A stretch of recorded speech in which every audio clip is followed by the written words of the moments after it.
ఇప్పుడు ఎన్నికల సందర్భంలో ఇప్పుడున్నటువంటి ప్రభుత్వ పెద్దలందరూ కూడా కలిసి ₹1,00,000 సరిపోదు, దాంతోపాటు ఒక తులం బంగారం కూడా కలిపి మీకు ఇస్తాం కళ్యాణ లక్ష్మి పథకం కింద అని చెప్పారు అధ్యక్ష.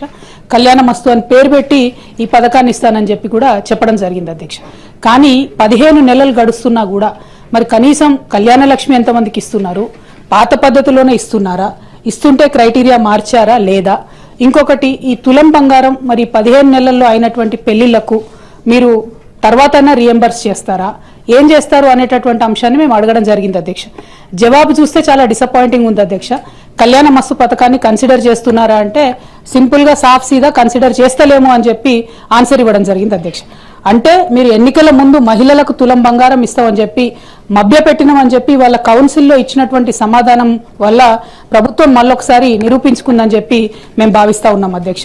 మరి ఇట్లాంటప్పుడు మీరు ఇక మిగతా హామీలను మహిళలకు ఇచ్చినటువంటివి అది 2,500 కావచ్చు, ఇంకోటి కావచ్చు, వాటి పట్ల కూడా మరి కనీసం ఏం ఫోకస్ చేస్తలేరా, ఆ విషయాన్ని కూడా ప్రభుత్వం దయచేసి చెప్పవలసిందిగా నేను డిమాండ్ చేస్తున్నా అధ్యక్ష.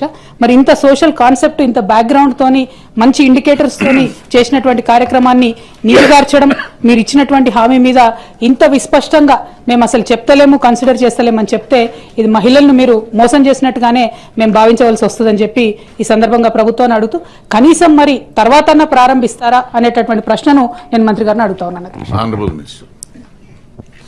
గౌరవ సభ్యురాలు అడిగినటువంటి ప్రశ్నకు ఏ లేదండి, బి ఆ ప్రశ్న ఉత్పన్నం కాదు, సి ఆ ప్రశ్న ఉత్పన్నం కాదండి.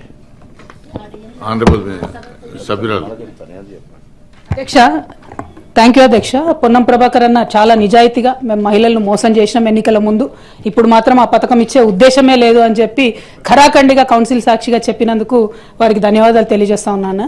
కానీ ఈ రాష్ట్రంలో మహిళలు దాదాపుగా 51% పైచిలుకున్నారన్న.